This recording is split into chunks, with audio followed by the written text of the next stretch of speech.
Meus irmãos, a paz do Senhor, sejam bem-vindos. Hoje nós vamos estudar a lição de número 6, o Filho como Verbo de Deus. Estamos estudando essa revista, a Santíssima Trindade. Está sendo para nós um curso de teologia, muitas aulas importantes, muitas notas importantes eu já deixei para vocês aqui em grego e em hebraico nas aulas anteriores. E hoje nós vamos ter uma aula recheada de notas para vocês.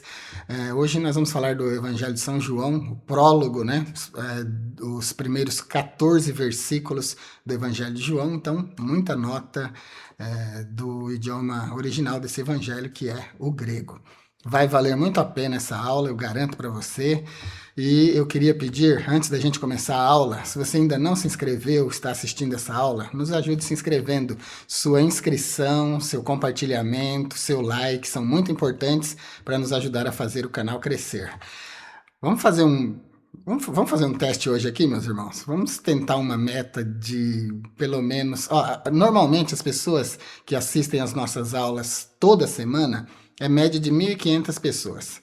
Será que a gente consegue 500 likes hoje para ajudar esse vídeo, para ajudar a propagar o nosso canal no YouTube? Vamos testar? Tá assistindo aí agora? Clique agora no like, principalmente você que já está assistindo por mais de uma vez. Então você sabe que o conteúdo nosso é bom, né? Vamos fazer esse teste então? Dá um clique aí no like para nos ajudar, para você não esquecer, né? Depois. Tá bom? Conto com o seu like, com o seu compartilhamento, com a sua inscrição. Quer assistir vídeos, aulas e cursos exclusivos? Seja membro. Como membro, você vai ter esse tipo de material disponível para você no nosso canal. Quer falar direto comigo, fazer sua consultoria, conversar comigo? Seja membro consultoria. Na aula de hoje nós temos 3 objetivos. Como sempre, vamos explicar, mostrar e ressaltar. Vamos explicar a pré-existência e a divindade do Verbo. Vamos mostrar a atuação do Verbo na criação, como fonte de vida e de luz. E vamos ressaltar que o Verbo encarnado é a plena revelação do Pai, né, de Deus. Na nossa introdução, aqui no prólogo do Evangelho de João, ele apresenta o Verbo eterno como sendo Deus. No princípio era o Verbo estava com Deus e o Verbo era Deus. Nós vamos estudar muito esse versículo 1 aqui. Você que acompanha o nosso canal, você sabe que esse versículo é um versículo muito recorrente no nosso canal. E hoje a aula vai reivindicar esse versículo. Então, a gente vai de novo comentar. Você que acompanha as aulas e o canal, você já deve ter decorado esse versículo, tanto no grego quanto no português, né? Mas hoje a gente vai bater nessa tecla novamente. João, aqui no seu evangelho, ele afirma que viu a glória do Deus unigênito, cheia de graça e de verdade. E nessa lição a gente vai ver a encarnação de Jesus Cristo como sendo a expressão máxima da revelação da divindade. Então, uma aula realmente importante. É o momento em que o invisível se torna visível, o eterno entra na nossa contagem do tempo e é o momento em que aquilo que é impossível de compreender se manifesta para nós. Deus se manifesta para nós. Meus queridos, eu vou deixar vários vídeos para vocês hoje. Você que é estudante, com certeza você vai assistir esses vídeos. Porque cada vídeo que eu deixo aqui complementa a minha explicação da aula. Se você for no blog, todos os vídeos que eu indicar vão ficar lá no blog. É só você clicar no link do blog, já abre para você. Enquanto você está lendo a aula no blog, vendo as notas escritas, você clica no link e você pode assistir o vídeo. Sempre vídeo curtinho e complementar. Então vou deixar vários hoje para vocês. Vou deixar um vídeo aqui, onde eu explico o Evangelho de João, nos primeiros 4 versículos, e lá você vai poder perceber a profundidade do Evangelho de João. Todos os outros evangelistas começam o seu comentário, a sua narrativa sobre Jesus, na linha do tempo, ou seja, na nossa existência. Mas João começa na eternidade. No princípio era o Verbo, e o Verbo estava com Deus, e o Verbo era Deus. Essa narrativa nos remete para fora da linha temporal, para antes da criação das coisas. É antes do Gênesis, esse início aqui de João. Então, João é um evangelho muito profundo. A nossa palavra-chave de hoje é verbo, do grego logos, do hebraico davar e do aramaico memha. Vou comentar esses 3 termos hoje para vocês aqui no comentário da palavra-chave. O Evangelho de João, capítulo 1, versículo 1, vocês já devem ter decorado aqui, né, a escritura em grego, mas vamos lá de novo. enarchi enologos, que o logos in proston theon, que theos inologos. Então, você percebe aí, está vendo na legenda, que aparece o grego logos. Logos aí é traduzido por verbo. Logos tem o sentido de razão, de palavra, né? E no hebraico, eu sei que o Evangelho de João não foi escrito em hebraico, mas nas Bíblias acadêmicas que nós temos, onde o Novo Testamento é grafado em hebraico para efeito de estudo, esse versículo fica Bereshit Haya Hadavar. Vehadavar Haya et Haelohim. Veelohim Haya Hadavar. Então você percebe o termo davar aparecendo aqui, que é um paralelo do hebraico para logos. Davar significa literalmente palavra. Uma curiosidade para você, se você quiser ver isso mais profundamente, você pode ver nesse vídeo que eu estou deixando aqui no card. É um vídeo só para membros, mas vai valer a pena assistir. O termo davar no hebraico significa palavra, mas nós temos no hebraico moderno outro termo para palavra, que é milá. Milá é uma palavra no sentido simples. Davar é palavra no sentido teológico, no sentido bíblico. Davar é a palavra de Deus. Milá é uma palavra simples. Por exemplo, aqui, ó, a revista, a a palavra Bíblia, a palavra celular, a palavra mouse. Isso aí é milá, palavra simples. Mas quando a gente se refere à palavra de Deus, então usa-se o termo davar. É por isso que aparece aqui, ó, Bereshit Haya Hadavar. No princípio era a palavra. Mais uma curiosidade aqui, que eu já mencionei em outras aulas. Agora que eu estou citando aqui João 1:1 em hebraico, você está vendo que aparece aí o termo Bereshit. Igualzinho no primeiro livro, no primeiro capítulo, no primeiro versículo, a primeira palavra do versículo. Bereshit, Bereshit bara Elohim et hashamayim ve'et haaretz. Lá aparece Bereshit. Aqui aparece Bereshit. É a mesma palavra. Na gramática simples do hebraico, sem transcender para sentidos teológicos, Bereshit significa no início, no princípio.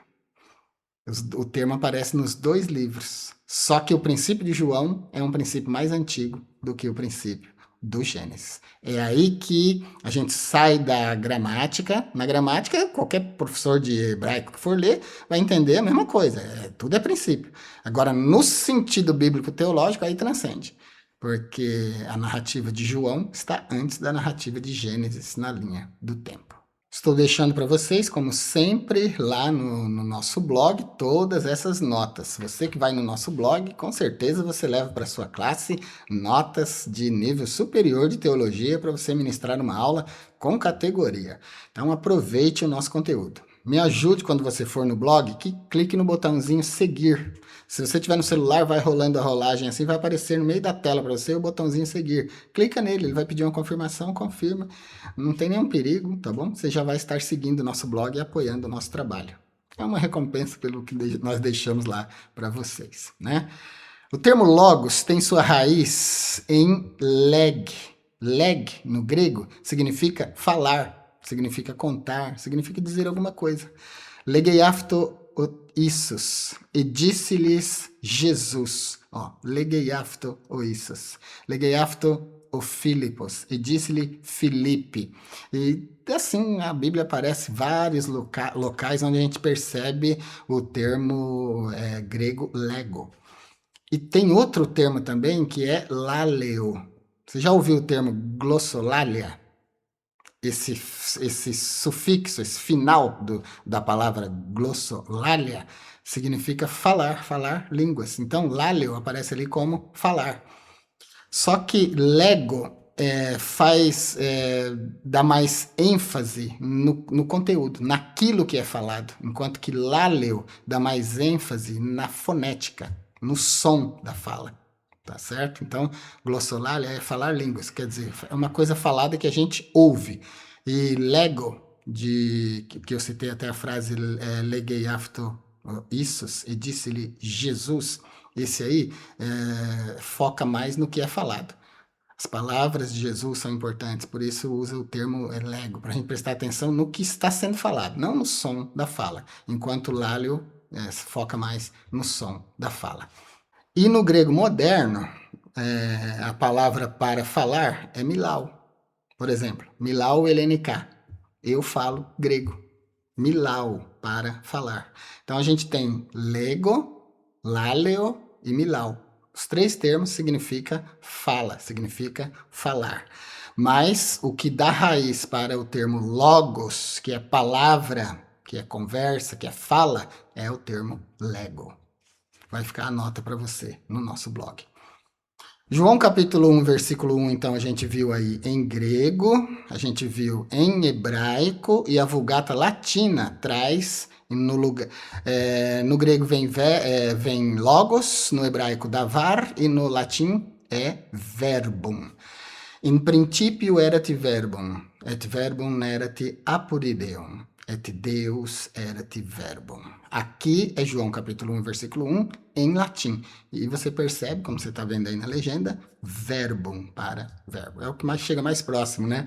Assim, do nosso idioma. Verbo, verbum. Porque o nosso idioma tem raiz no latim. Como vocês viram, então, o termo logos do grego significa palavra, o termo davar do hebraico significa palavra, e no aramaico é memra. Memra é um termo para palavra que aparece no Targum. O Targum é uma tradução do original hebraico para o aramaico. Memra, então, é uma palavra aramaica e está no mesmo campo semântico de amar. Amar do aramaico significa falar, significa dizer. Amarlo Yeshua, disse-lhe Jesus. Então, esses dois termos, amar e memra, estão no mesmo campo de significados. E significa dizer, significa falar. Então, memra significa palavra. Do mesmo jeito que davar significa palavra. Do mesmo jeito que logos significa palavra. Logos grego, davar hebraico, memra aramaico. Vá lá no blog e consulte as notas que eu estou deixando sobre o termo memra, você vai achar bem interessante. A memra, que é a palavra de Deus no aramaico, ela tem 4 funções dentro do pensamento judaico. Primeira, é agente da criação. No Gênesis, Deus cria tudo através da memra, da sua palavra. A memra também é agente da revelação. Deus se comunicava com os profetas e com o povo através da sua palavra, memra. E ela é também agente de salvação e de aliança. Era a memra que protegia Israel, a palavra de Deus que protegia Israel, que fazia alianças e que operava milagres de libertação, como a gente vê no Êxodo. E por fim, a memra também é agente da presença de Deus. Um equivalente, não em significado, hein? Não gramaticalmente, um equivalente da Shekhinah, da presença. A memra era a personificação da presença divina entre os homens. Então, tem uma nota interessante para vocês lá. Agora, uma coisa importante aqui, para a gente fechar esse comentário da palavra-chave, é que João diz que o verbo se fez carne e habitou entre nós. Quando ele fala isso, meus irmãos, ele dá um checkmate nos gregos e nos judeus. Porque para nenhum deles a palavra é pessoal, é uma pessoa. Mas João diz que ela encarnou e usa o termo esquinosen, que a gente vai comentar mais para frente quando chegar ao tópico lá. Então, o termo esquinosen aqui ele é um termo chave dentro desse texto áureo. Então, o logos da filosofia não é pessoa, é uma inteligência universal. A davar judaica também não é pessoa, é só a palavra de Deus.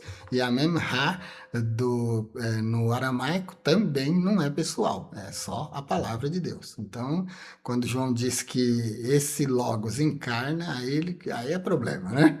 Aí ele realmente quebra tudo. Aí ele dá um checkmate mesmo, dizendo, não, o logos de vocês é impessoal, mas o nosso logos é vivo, é pessoal e é divino. Agora, meus queridos, eu quero aproveitar essa aula aqui, no comentário da palavra-chave. As nossas aulas aqui, eu disse para vocês que elas são sempre em nível superior para vocês. Então aqui, sendo inscrito do nosso canal, sendo membro do nosso canal, você tem muito benefício, você lucra muito, né? Então, quero apelar de novo, se você ainda não se inscreveu, se inscreva, isso vai nos ajudar bastante. Eu vou dar agora para vocês, mostrar para vocês agora, a diferença entre o verbo na Bíblia e o verbo na filosofia. Eu estou deixando no blog, ó, eu estou lendo aqui no blog, tá bom? E se você estiver lendo também no blog, eu vou deixar para vocês vários vídeos agora sobre filosofia, onde eu faço comentários traçando paralelos e diferenças entre o verbo na Bíblia e o verbo na filosofia. Vou deixar, por exemplo, o vídeo O Logos de João, outro vídeo, o Logos filosófico e o Logos de João, outro vídeo, os 3 pilares do estoicismo, onde você vai entender o que é o verbo no estoicismo, estoicismo versus cristianismo, o triângulo do estoicismo e em que consiste cada uma das 3 partes do sistema estoico, e como o estoicista enxerga a ordem cósmica. São vídeos, meus irmãos, que se vocês assistirem, vocês vão crescer muito no entendimento teológico em relação àquilo que a Bíblia chama de o verbo. Então, vamos lá, assista os vídeos que você vai ter um curso, tá certo? Mas vou traçar a diferença aqui para ficar dentro do comentário da nossa explicação da palavra-chave verbo. Na filosofia, principalmente na filosofia estoica, o verbo não é uma pessoa. O verbo é uma inteligência universal. O verbo é uma força cósmica que rege o universo. Quando você assistir aqui o vídeo que eu deixei, os 3 pilares do estoicismo, você vai entender. A physis, o logos e a ética. Os 3 pilares do estoicismo. Eu faço relação entre os 3 e você vai entender lá direitinho o que é o verbo. Então, quando um filósofo fala do Logos, ele não está falando de Jesus Cristo. Ele não está falando de uma pessoa. Ele está falando de uma inteligência cósmica. Então, permeando toda a filosofia, mas principalmente a estoica, o Logos é a inteligência do universo.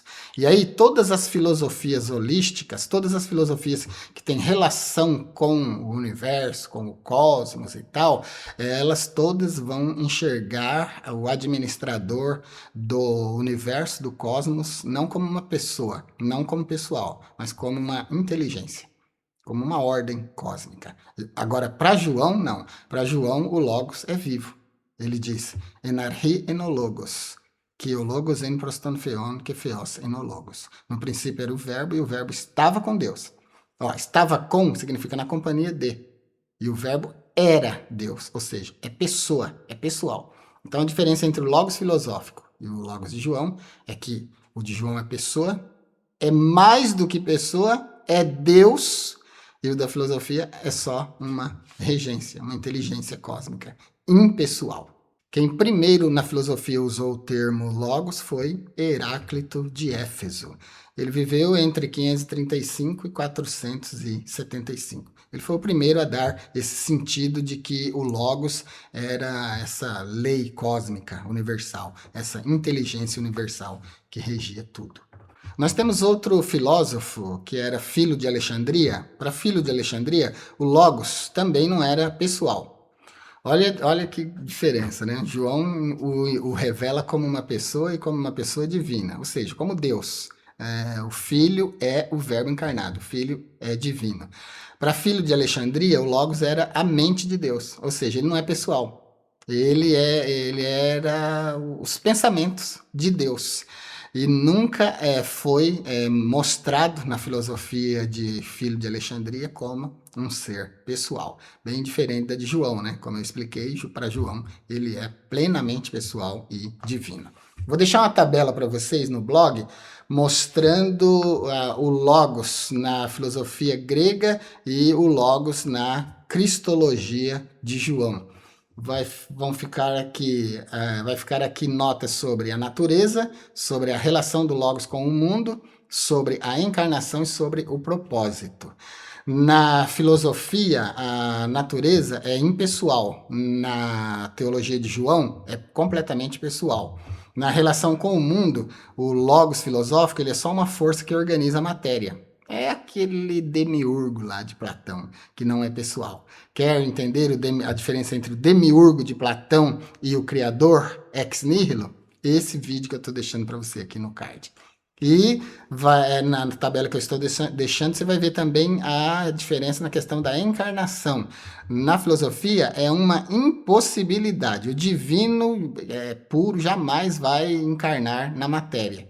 Mas, na teologia de João, o verbo se faz carne e habita entre nós. Vou explicar com detalhes no grego aqui na nossa aula.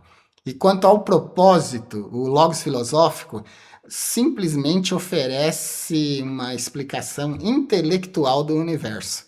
Mas o Logos de João, ele não só explica o universo, ele cria o universo, ele sustenta o universo e ele traz salvação para o ser humano na terra que se perdeu no Éden. Então é uma diferença absurda do Logos de João para o Logos da filosofia. Um é pessoal, o outro é impessoal. Aí eu acho que já valeu o like, né? Não valeu? Se você ainda não tinha deixado, agora vale a pena deixar, né? Essa insistência é para falar para o YouTube compartilhar o nosso vídeo. Se a gente tiver aqui muitos likes, ele vai entender que a gente gostou bastante, ele joga a nossa aula lá na primeira página, tá bom? Então, nos ajude nessa meta. E agora, o texto áureo é onde o verbo, que diferente do verbo, do logos da filosofia, na filosofia, a encarnação é uma impossibilidade completa. Até porque, como eu já acabei de explicar, o logos na filosofia nem é pessoa. Ele é uma regência impessoal. É uma força cósmica, uma inteligência. Então, claro que ele não pode encarnar porque ele não tem ser, ele não tem morfe, forma. Mas o de João tem. O de João tem morfe. Sendo em forma de Deus, não teve por usurpação ser igual a Deus, mas aniquilou-se a si mesmo, assumindo a forma de homem, e assim foi cumprir sua missão. Então veja, né? E olha como Colossenses combina com João 1,14.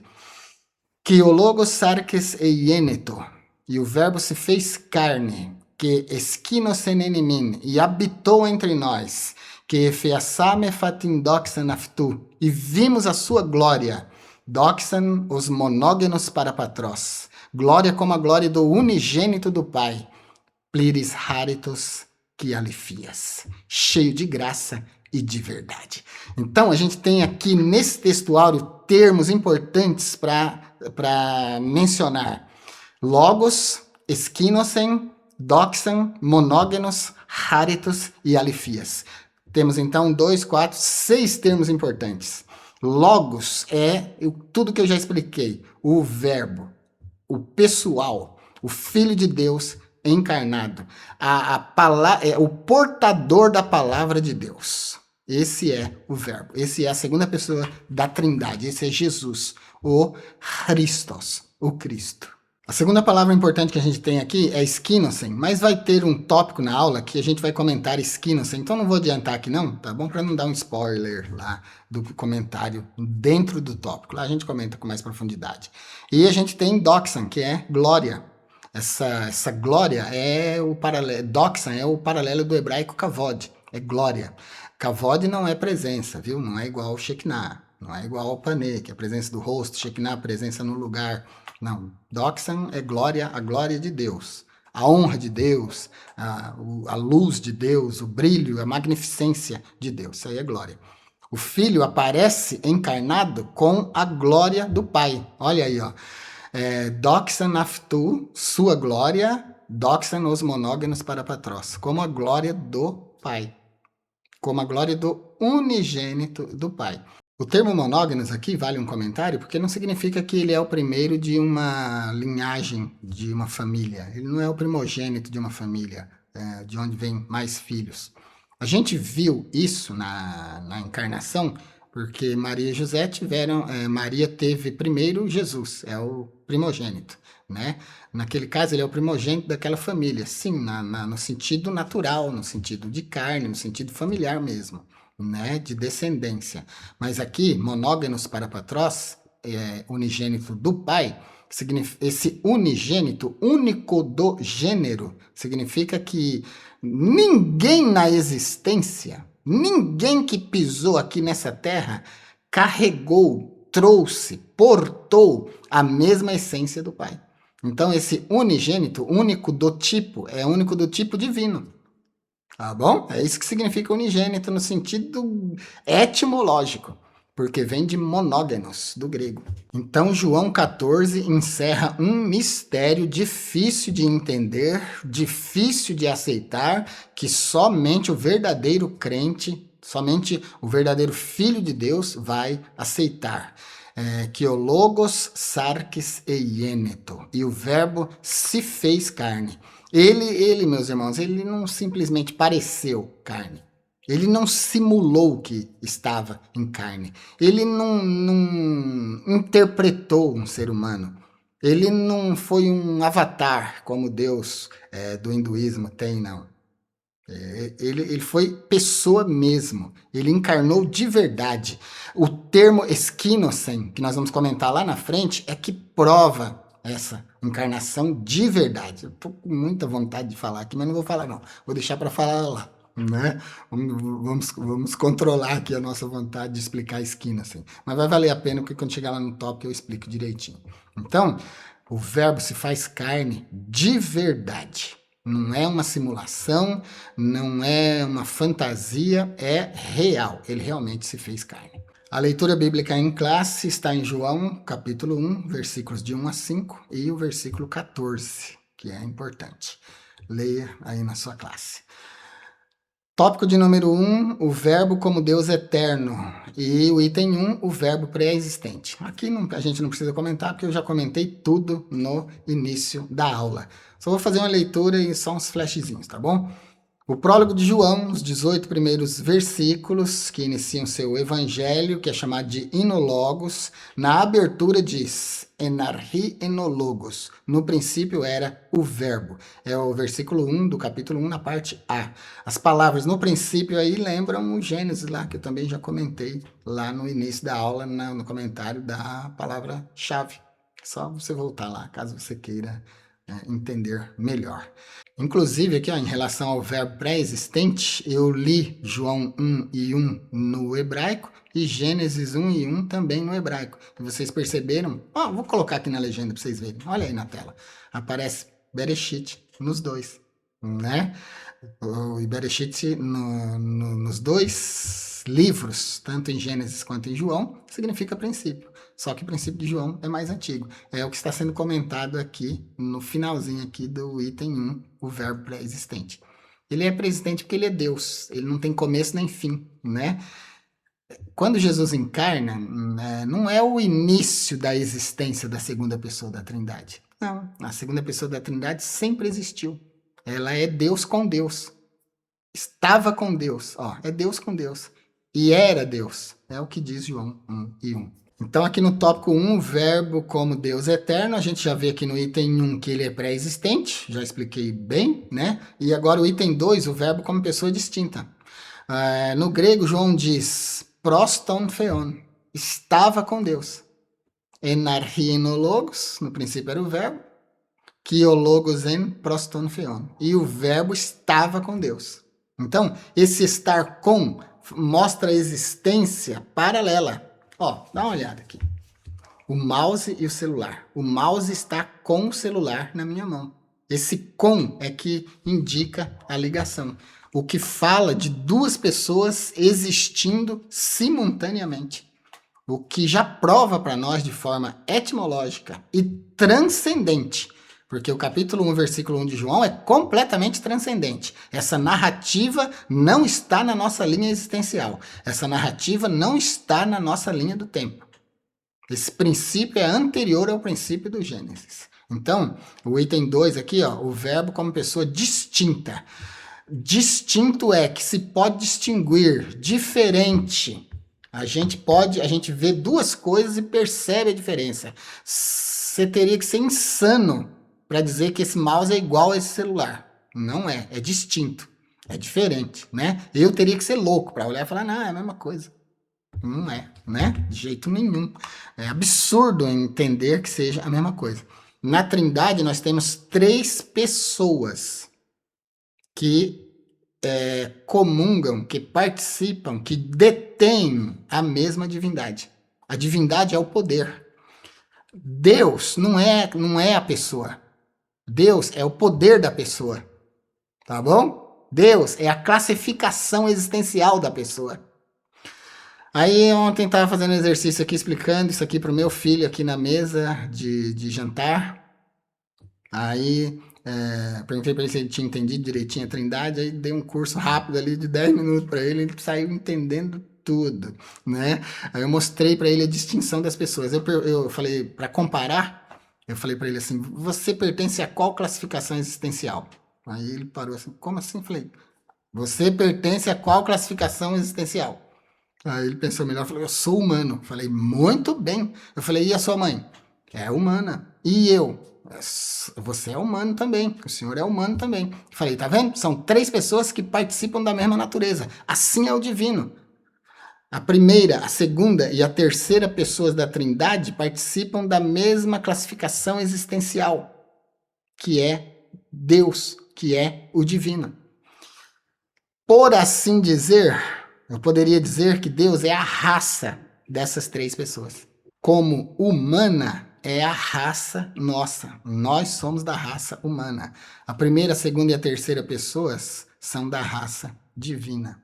A diferença é que na raça humana tem 8 bilhões de pessoas. Na divina só tem 3. Nunca houve mais nem menos, nunca haverá mais nem menos. Então é assim que a gente entende a Trindade. Queridos, não tem condição de ser mais clara do que isso. De usar essas terminologias tão claras para vocês entenderem. Se você aceitar, decore assim. Grave isso. E o item de número 3, o verbo é da mesma essência do Pai.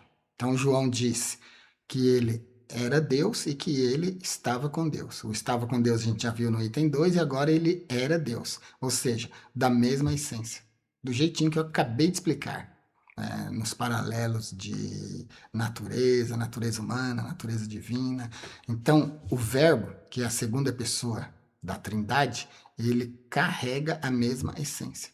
Ele é da mesma raça, tá bom? Estou usando esse termo raça para você entender mesmo, tá certo? Mas esse termo não tem cabimento na teologia. Eu estou extrapolando aqui, eu estou usando ele para não ficar nenhuma dúvida para você. Do mesmo jeito que 8 bilhões de pessoas participam da raça humana, 3 pessoas só participam da raça divina, tá certo? Quando a gente fala raça, normalmente remete à criação e tal, mas não precisa pensar nisso. Pense que eu estou usando o termo só para você entender o conceito. Tópico de número 2, o verbo como criador. O verbo, ele é agente da criação. Ele cria junto com Deus, só que ele não aparece, né? O que aparece no Gênesis 1 e a seguir é Deus falando. Quando Deus fala, ele expressa a sua palavra. Isso não, olha, queridos, por Deus, presta atenção nisso aqui que eu vou falar. Jesus não veio a existir no momento que Deus pronunciou as palavras da criação. Tira isso da sua cabeça. Isso não tem cabimento teológico. Jesus, eu estou usando Jesus, mas o certo aqui é falar a segunda pessoa da Trindade. A segunda pessoa da Trindade não veio a existir quando Deus pronuncia as primeiras palavras do Gênesis. Bereshit bara Elohim et hashamayim ve'et haaretz. Daí ele continua, né, a citação da criação. Não é nesse momento que Jesus vem a existir, porque Jesus é a palavra de Deus. Não. Jesus é a palavra de Deus no sentido de que ele é o portador da palavra de Deus. Jesus é inclusive chamado literalmente no Apocalipse, e o nome pelo qual se chama é a palavra de Deus. Mas não significa literalmente que a palavra de Deus ganhou forma e virou pessoa. E aí, então Jesus veio a existir. Jamais a gente pode pensar nisso, porque senão Jesus ganha uma origem. Senão a segunda pessoa da Trindade ganha uma origem. E a segunda pessoa da Trindade é tão incriada, é tão eterna quanto a primeira e quanto a terceira. Então jamais. Ele é agente da criação, mas ele é porque ele está criando em paralelo com Deus. Inclusive, essa escritura que você está vendo aí na tela agora, ó, diz que sem ele nada do que foi feito se fez. É por ele que tudo foi criado. Porque ele age junto com Deus. Só que ele não aparece. Tá bom? Mas ele está criando. É tão verdade que ele, estando implícito no Gênesis, estava criando junto, que as escrituras posteriores, como você está vendo aí na tela, mostram ele como criador. Isso aí é hermenêutica, um texto comprovando outro texto. Primeiro livro, primeiro capítulo, primeiro versículo, primeiro verbo que aparece na Bíblia é bará. Bará é um verbo de uso exclusivo de Deus. O que significa um verbo exclusivo, pastor? Significa que deve ser aplicado somente em relação a Deus, né? Normalmente, quando eu falo em aulas de teologia que bará é um verbo exclusivo de Deus, as pessoas dizem assim, como assim exclusivo? Quer dizer que ninguém mais pode usar? Pode, mas não é devido.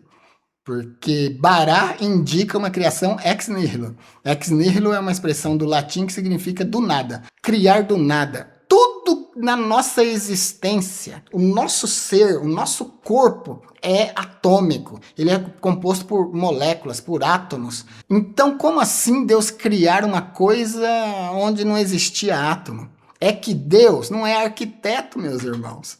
Deus não é transformador. Deus não é o demiurgo de Platão. Assista o vídeo que eu deixei para vocês. Deus é o criador ex nihilo. Ele não transforma coisas. Ele é capaz de criar coisas a partir do nada. Ex nihilo. Então, imagina que não existia tabela periódica.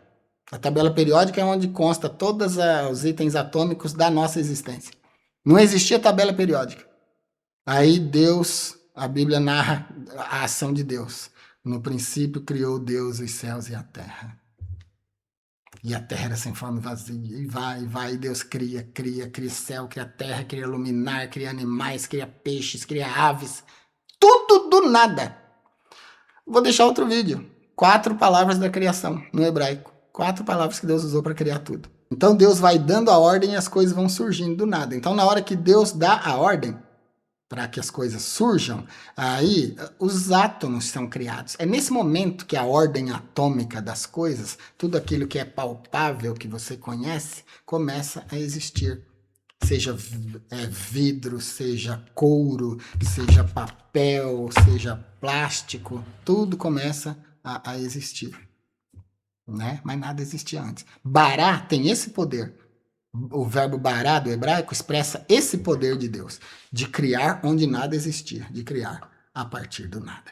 No Gênesis, Deus aparece como o agente da criação. E Jesus, apesar de implícito, como outros textos corroboram, e sem ele nada do que foi feito se fez, estava com Deus criando. Só não aparece. Ele é um coadjuvante. Ele é inferido na Escritura. Item de número 2, a fonte da vida. Jesus é a fonte da vida. João deixa claro, ele enfatiza que nele estava a vida. É o capítulo 1, o versículo 4, na parte A. No grego, vai ficar assim, ó. Enaftozoeim, que o zoeim tofoston anthropon. Enaftozoeim, nele estava a vida. O termo que aparece aí é zoe. Zoe é a vida no mais alto nível. Zoe é a vida espiritual. Zoe é a vida plena. Zoe expressa a vida de Deus. Vou deixar de novo, acho que em todas as aulas anteriores eu deixei, vou deixar esse vídeo aqui para você no card, onde eu explico o termo Zoe, no grego, no hebraico e no latim. Enaftozoe, então, fala de que a vida estava nele. Jesus é o portador da vida. Como Deus, o Pai, é o portador da vida. Como o Espírito Santo também é o portador da vida. Porque são 3 pessoas divinas que participam da mesma essência, da mesma substância, detêm em si, cada um de per si, o mesmo poder. E aqui no finalzinho do comentário do item 2 aqui, a fonte da vida, o comentarista suscita aqui João 5,26, porque como o Pai tem a vida em si mesmo, assim também deu ao Filho ter a vida em si mesmo. E eu faço na aula A Paternidade Divina, no tópico 1, no item 3, eu comento isso aqui, explicando isso aqui com profundidade. Porque como assim Deus dá a vida para Jesus? Jesus já não tinha, não? Ele não é a segunda pessoa da Trindade? Se você ficou curioso, vai nessa aula Paternidade Divina, no tópico 1, no item 3, e assista essa explicação. Você vai ver que interessante. Mas aqui eu estou deixando uma nota sobre vida, a vida Zoe, bem rápida. Lá é uma explicação muito mais profunda. a luz dos homens. A vida era a luz dos homens e resplandece nas trevas e as trevas não a compreendem. A metáfora da luz aqui simboliza o caráter de Deus, porque nele não há treva nenhuma, é o que diz a 1 de João 1 e 5. Nesse contexto aqui, Jesus então é apresentado como luz verdadeira. João 1 e 9. Ele não possui luz, ele é a própria luz. Então, realmente muito profundo. E aqui no final do item 3, João 1 e 5, na Nova Almeida atualizada, vai aparecer uma nota para o grego catalãvano. Vou explicar aqui agora no comentário de João 1, 4 e 5. No grego aqui, João 1, 4 e 5, é assim, ó. En αυτό zoein, que zoein to foston anthropon, que to fosto en scotia feni, que scotia aftu catalaven. Catalaven é o termo para não compreender ou não prevalecer.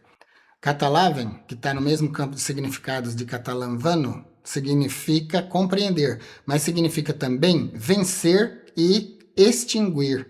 Então, na Nova Almeida atualizada, o tradutor escolheu traduzir catalavem por não prevalecer, não vencer. E uma explicação teológica aqui para o termo catalavem, que aparece na ARC. Na Nova Almeida atualizada aparece catalãvano, não prevaleceram. Catalavem aqui na ARC é traduzido por compreender, não compreenderam. Mas catalavem significa compreender e significa vencer e extinguir. Então, o contexto teológico disso tudo é: Jesus encarnou, se manifestou nas trevas. Essas trevas não é literal, na gramática significa assim, trevas, tanto literais quanto espirituais. Mas no contexto teológico é trevas espirituais. A luz de Cristo, que representa seu caráter, sua moral, sua santidade, quando ele encarna, ele traz toda essa essência divina, todos esses atributos divinos que a luz representa, que é sua bondade, sua beleza, sua doutrina, seu amor, sua salvação, e isso tudo resplandece nas trevas. Essas trevas aí não são trevas literais no contexto teológico, é treva moral, é treva espiritual, ou seja, Jesus, o representante máximo da divindade na Terra, a epifania de Deus, ele é Deus encarnado, ele se manifesta então como luz, em contraste com toda a imoralidade humana. Essa imoralidade humana, esse pecado humano, essa devassidão humana é que é chamado de trevas aí, scotia, do grego. Então a luz resplandecendo nas trevas é Jesus chegando no meio da humanidade. Essas trevas são trevas espirituais e morais. É o que significa o termo catalãvano que aparece ali no final do item de número 3, na tradução NAA, Nova Almeida atualizada. Consulte as notas no blog, você pode imprimir e levar para a sua classe para te ajudar. Tópico de número 3, o verbo como revelação do Pai. Item 1 do 3, a encarnação do verbo. João mostra que a encarnação do verbo, que o verbo se fazendo carne, é a revelação suprema do Pai, de Deus. E o tópico 3 é agora que nós vamos comentar skinosen, que eu deixei de comentar lá no texto áureo para comentar aqui. No grego lá, o texto áureo e João 1 e 14 é assim, ó, que o logos sarx eieneto, e o verbo se fez carne, que skinosen enimin, e habitou entre nós. Esse skinosen aqui, habitar, significa armar uma tenda para morar. Vou deixar um vídeo para você, é muito interessante, Vizinhos de Deus. Nesse vídeo eu vou comentar que Deus morava com o povo, que Deus armou a sua tenda no meio do povo. A Sucá, o tabernáculo do deserto, era a casa de Deus, o lugar da morada de Deus. Nesse sentido, Deus era vizinho do povo. É um vídeo que vale muito a pena. Eu vou comentar os termos Shaham, Shechem e Shekinah no contexto de vizinhos de Deus. Vale a pena. Estou deixando aqui no card para você.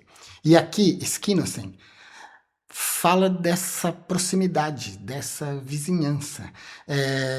E habitou entre nós, Skinosen significa literalmente habitou, habitou na carne.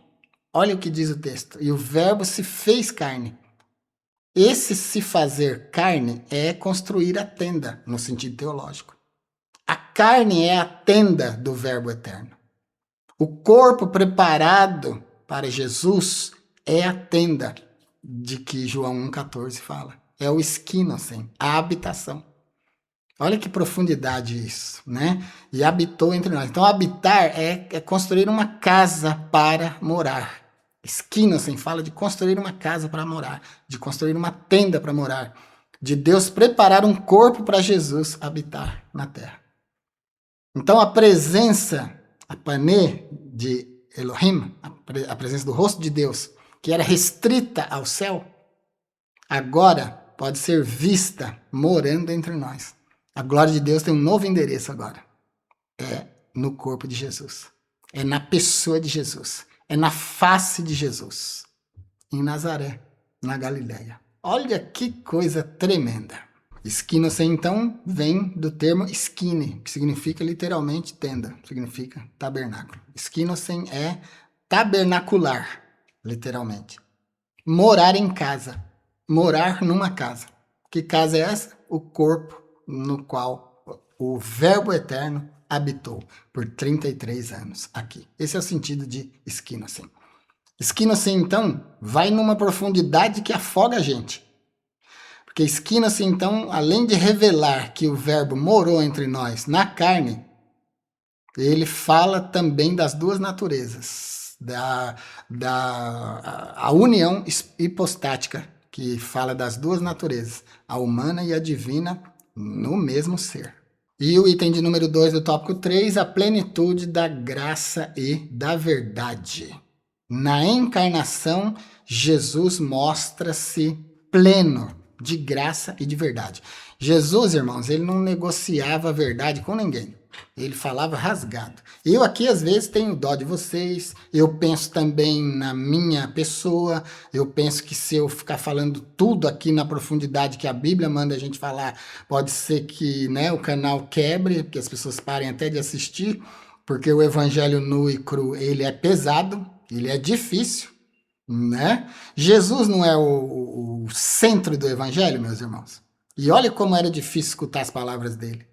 Se você ler lá, por exemplo, as cartas do Apocalipse para os anjos da igreja, onde Jesus fala com cada um, a dureza que a gente percebe naquelas palavras ali é uma coisa difícil de aceitar. Você pode assistir na nossa série O Apocalipse, estou deixando para você aqui. O Apocalipse comentado em 39 aulas, versículo por versículo. E esse comentário das cartas você vai poder ver com que dureza Jesus falou. Né? Então Jesus não negociava a verdade porque ele era cheio da verdade. Ele é a verdade. Né? Jesus é a verdade. Olha o texto grego de João 1,14. No grego é pleris haritos que alifias. Haritos é graça. É o que você conhece como carisma, os dons da graça de Deus, os dons espirituais. Pleris é cheio, pleris haritos, cheio de graça. Jesus trazia a mesma essência do Pai. Jesus não estava emprestando a graça de Deus, mas ele tem essa graça em si mesmo. Ele é a graça de Deus. A lei veio por Moisés, mas a graça veio por Jesus Cristo. A lei só cobrava, só mostrava os nossos pecados, só cobrava os nossos pecados, só autorizava a morte do pecador. Mas a graça, haritos, celebra a vida. Eu falei para vocês na aula passada sobre o episódio da mulher adúltera. Ali a gente tem a lei dizendo, tem que apedrejar.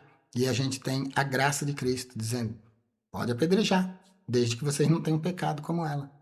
Aí a graça vence a lei. Então, Jesus era pleris haritos, cheio de graça, que alifia, e de verdade. Jesus é a verdade. E se a gente olhar para o termo alifia do grego, com vistas à etimologia, a gente vai ver que o termo pode ser separado em duas palavras. A gente vai ver a, né? Alifia, então a gente vê a, que significa não, e lanfano, que significa esconder, ocultar, estar escondido ou esquecido. Verdade, então, na etimologia, significa não esconder, não ocultar, não deixar esquecer, não se esquecer de. Essa é a etimologia de alifia, não esquecer, não esconder. Então Jesus era aquele que não deixava o povo esquecer as palavras de Deus. O ministério dele, a vida dele foi lembrar o povo. Por isso que ele é a verdade, porque ele sempre revelou Deus. É nesse sentido que ele é a palavra de Deus. Não que a palavra se tornou pessoa, como eu já falei várias vezes, mas no sentido de ele portar a palavra de Deus. Ele é a verdade no sentido de João 17:17. Santifica-os na verdade. A tua palavra é a verdade. Ou seja, a palavra é a revelação de Deus, não escondendo nada. Tudo que de Deus se pode conhecer, o Logos declara, a palavra declara. Então, Jesus é a verdade nesse sentido. Ele revela a vontade de Deus, ele revela as coisas de Deus. Alifos, alanfano, não esconder, não ocultar. Tá bom? Essa é a etimologia de alifia. Então, Jesus está cheio de graça, que é o favor divino, e da verdade, da palavra de Deus, que ele declara abertamente. Ele não massageou o ego de ninguém. Ele não deu moleza para ninguém nos seus comentários. Sempre falou a verdade de Deus. O revelador do Deus invisível. Deus nunca foi visto por ninguém, mas o Filho unigênito que está no seio do Pai, este se fez conhecer. Numa das aulas anteriores eu expliquei esse negócio aqui eu expliquei o termo conhecer no grego. Queridos, me desculpe, não lembro qual aula que é, tá bom? Mas vocês que assistiram, dá uma pesquisadinha lá, afinal de contas só passaram 5 aulas, né? Dá uma olhadinha lá, se você quiser um comentário incisivo aí nesse conhecer, você vai ter numa das aulas, pena que eu não lembro qual é. Mas Jesus se dá a conhecer porque ele se manifesta entre os homens, em carne e sangue, né? Deus, o Deus invisível, Deus Pai, nunca foi visto, mas Jesus é a epifania de Deus. Jesus é a imagem de Deus. Inclusive nessa aula que eu não estou lembrando qual é, eu também indiquei para vocês o vídeo Cristo, imagem de Deus, onde eu explico em que sentido ele é a imagem de Deus no grego e no hebraico. Então, ele é o revelador do Deus invisível. O Deus que não se via, nas palavras de Filipe, Senhor, mostra-nos o Pai, o que nos basta. Então, Deus é invisível. Ninguém tinha visto. Filipe queria ver. Aí Jesus, que é a manifestação, a revelação desse Deus invisível, diz assim, eu estou há tanto tempo convosco e você não me conheceu, Filipe? Você ainda não me viu? Quem me vê a mim, vê o Pai. Então, João enfatiza aqui, deixa claro que Deus é invisível, nunca foi visto por ninguém, mas no Verbo a gente pôde ver Deus. Claro que não na sua magnificência, né? Na sua glória completa, mas a gente viu a expressa imagem de Deus em Cristo. É o que está em Hebreus, que eu explico para vocês nesse vídeo que eu deixei no card. Terminamos aqui então essa aula de hoje, acredito que foi muito proveitosa, você teve várias notas importantes que você vai poder copiar, colar, imprimir lá no nosso blog e levar para a sua classe para dar uma aula aí com bastante suporte e em alto nível. A verdade prática, Jesus Cristo, o Verbo eterno, é a revelação plena e visível de Deus ao mundo. Ele se manifestou e trouxe a graça, a verdade e a glória de Deus para serem vistas por nós. Aplicação. Jesus é o Verbo eterno e Criador que revela plenamente a face de Deus. A Pané de Elohim. Pané é presença no sentido de panav, rosto, né? Exigindo nossa total adoração e fidelidade à verdade do Evangelho. Conclusão, numa frase, Jesus Cristo é o Deus unigênito que revela o Pai. Nele, a glória, a graça e a verdade de Deus são plenamente manifestas. É isso então, na próxima aula nós vamos estudar a lição de número 7, a obra do Deus Filho. Se você assistiu essa aula inteira, chegou até aqui, parabéns, muito obrigado, você realmente é um estudante, obrigado pela audiência e não se esqueça de compartilhar a nossa aula, seu compartilhamento é muito importante para nós. Deixe o seu like agora para você não esquecer, só um cliquezinho aí no like vai fazer toda a diferença para nós. Nossa meta nessa aula aqui, quem dera, né? A gente alcançasse 500 likes nessa aula para a gente ter uma expansão maior aí dentro do YouTube. Você pode nos ajudar clicando no like. Então, compartilhando, se inscrevendo e deixando seu like, com certeza você vai nos ajudar bastante. E se você quiser assistir vídeos, aulas e cursos, seja membro. E se quiser falar direto comigo, seja membro consultoria. Fique com Deus e até a nossa próxima aula.